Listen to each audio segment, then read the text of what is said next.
최근 선거 때마다 정치권에서 문제를 제기하고 있는 그런 상황입니다. 그래서 이것이 지금 이것이 현안으로 되고 있는 이런 상황에 대해서 우리 퇴직자들인 우리 연구위원들이 같이 이 문제에 대해서 토론한 것은 상당히 의미가 있다. 특히 이제 내년에 대통령 선거와 지방선거를 앞두고 있는데 이 시점에서 우리가 한번 중지를 모으는 이런 기회가 된 것이 아닌가 하는 생각을 갖습니다. 먼저 오늘 선거 정책연구원 주최로 두 번째 학술대회를 개최하게 된 것을 축하드리겠습니다. 그리고 이런 자리를 마련해 주신 선거연수원 측에도 감사를 드립니다. 코로나가 아니었으면 보다 많은 의원님들이 글쎄요 참석하셨을 텐데 코로나로 인해서 소수 인원만 이렇게 참석하게 된 것을 좀 아쉽게 생각을 합니다. 잘 아시겠습니다만은 선거 때마다 정치권에서 논란이 되는 사전투표 문제고 공정성 문제입니다. 내년에는 대통령 선거와 지방선거가 있습니다. 아마도 내년 선거 때 되면 이 두 가지 문제가 또다시 논란이 되지 않을까 하는 그런 우려를 갖습니다. 아무쪼록 오늘 토론회가 또 심도 있고 의미 있게 진행되기를 기대를 합니다. 감사합니다.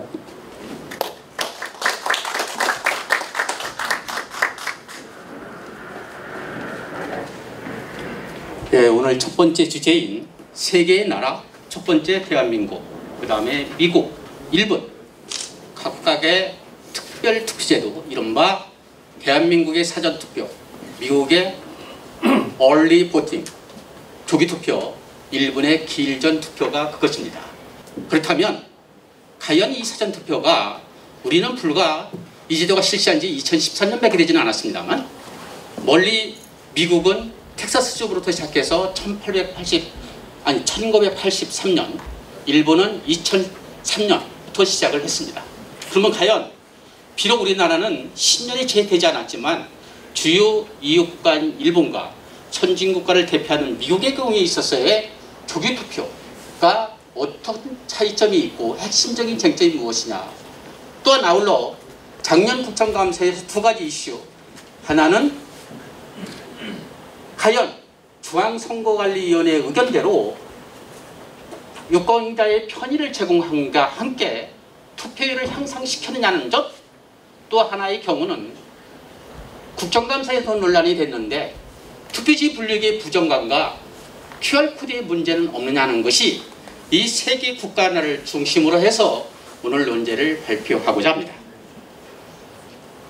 모두의 말씀 올린 대로 세 개 국가의 특별투표 제도인 각각의 주요 특성, 첫 번째, 두 번째 핵심 쟁점인 두 가지 사항에 대한 세 개 나라의 국가의 비교 분석, 마지막으로 이것을 통해서 앞으로 우리나라의 대한민국 선거에 정책적인 제언이 무엇이며 시사하는 바가 무엇인가를 끝으로 마무리 짓고자 합니다.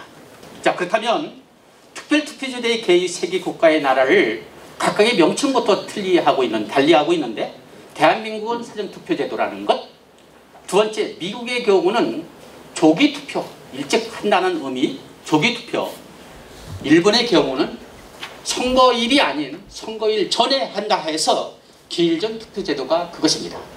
자, 투표제도의 세 개 나라의 국가에 대한 내용은 살펴보면 우리나라는 너무나 잘 아시니까 생략을 하고 미국의 경우는 early voting이라는 용어를 쓰고 있습니다.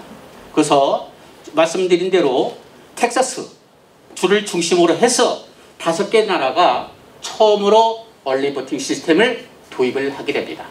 그것이 여기 나와 있는 대로 1988년, 지금 현재 작년에 미국의 대통령 선거를 보셔서 알겠지만 대부분의 국가가 50개 주에서 몇 개 주만 빼놓고 early voting 도입을 실시하고 있다는 것, 그 다음에 기한은 주마다 다 틀리기 때문에 일정하지가 않습니다. 우리는 선거일 전 5일 전부터 토요일하고 금요일 사이에 양 이틀간을 실시하고 있습니다만 미국인은 선거일 당일날도 early voting 시스템을 운영하고 있다는 사실입니다. 자, 옆에 나라인 일본으로 가게 되면 일본의 경우는 2003년부터 12월 1일부터 법제화시켜서 총무성에서 10채서 실시하고 있습니다. 우리보다 10년이 빨랐죠.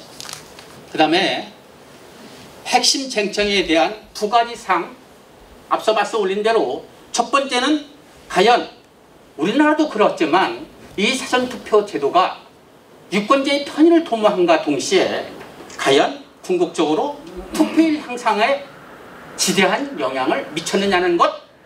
두 번째 경우 우리나라처럼 투표 개표에 부정의혹이 가까운 일본이나 멀리 있는 미국은 어떠하냐는 것. 두 가지 사항이 핵심적인 쟁점 사항이 있게 되겠습니다. 그렇다면 첫 번째 논제인 투표율 향상에 대한 내용과 관련해서 사전투표가 실시 전과 실시 이후의 선거를 한번 보도록 하겠습니다. 보시다시피 제17대 대통령 선거에서는 투표율이 63%, 그 다음에 이뤄진 18대 대통령 선거는 75.8%였습니다. 그런데 아시다시피 2017년 5월달에 실시된 제19대 대통령 선거의 경우는 77.2%로 해서 1.4%가 향상되었음을 확인할 수가 있습니다. 국회의원 선거를 보겠습니다. 국회의원 선거 2012년 19대는 54.2, 2016년 제20대의 선거는 58%로 향상되었습니다. 그리고 작년에 실시된 21대 국회의원 선거에 있어서는 8.2%가 상승하였음을 확인하고 계십니다. 아울러 지방선거를 한번 보시겠습니다. 실시 전인 제5회 전국 동시지방선거는 54.5%를 기록했음에도 불구하고 그 다음에 실시한 2014년 제6회 전국 동시지방선거는 사전투표는 2013년 재보궐선거도 실시됐지만 전국적인 규모에 있어서의 최초의 임기 만료 선거는 요 선거입니다. 지방선거. 이때는 56.8%에서 2.3%가 상승했습니다. 그 다음에 이루어진 제7회 전국 동시지방선거는 드디어 60%가 넘은 60.2%를 기록하였습니다. 자, 그러면 우리 임기 만료한 선거가 2013년 이후에 선거 5번 있었는데 그 추세를 한번 보겠습니다. 처음에 이뤄진 제6회 전국 동시지방선거는 56.8%로 시작해서 작년에 끝난 국회의원 선거의 경우는 66.2%, 그 추세가 상승 추세가 있었음을 확인할 수가 있습니다. 자, 그러면 멀리 미국에 있는 경우를 한번 살펴보시겠습니다. 미국은 1988년부터 실시가 됐는데요. 5개 주부터 시작이 됐는데 오히려 우리나라와 달리 떨어졌습니다. 직전 84년에 이루어진 대통령 선거보다 오히려 사전투표가 실시된, 조기투표가 실시된 미국의 경우에 있어서는 오히려 52.8%로 떨어졌습니다. 그리고 들쭉난답합니다. 86년, 96년도가 오히려 떨어졌고요. 그 다음에 2012년도 떨어졌습니다. 그 다음에 드디어 작년의 경우는 가장 높은 66.8%. 그럼 추세를 한번 보겠습니다. 추세를 보니까 비록 앞서 말씀 올린 대로 몇 개, 3개 연대의 경우는 좀 떨어진 점은 있지만 실시 이후인 88년 이후의 경우는 그 추세가 상승하고 있음을 확인할 수가 있습니다. 자, 중간선거. 미국의 경우는 대통령 선거의 2년 후에 중간선거를 실시하자는 건 너무나 잘 아시는 사실이잖아요. 중간선거 공을 한번 보시겠습니다. 얼리 버팅이 실시하기 전에는 38.1%였다가 실시 이후인 90년대에는 38.4%, 그리고 94년도, 98년도로 떨어졌고 계속 상승 추세에 있다가 2014년 떨어졌고 2018년도 상승한 것을 보실 수가 있습니다. 그러나 전체적인 추세를 보면은 상향 곡선을 그리고 있음을 확인할 수가 있습니다. 자, 그러면 가까운 일본의 경우 한번 보시겠습니다. 일본의 경우는 중의원 선거 실시 이후인 2005년도의 경우는 67.51, 그 실시 이전에는 59.86이었습니다. 그러니까 상승했음을 확인할 수가 있습니다.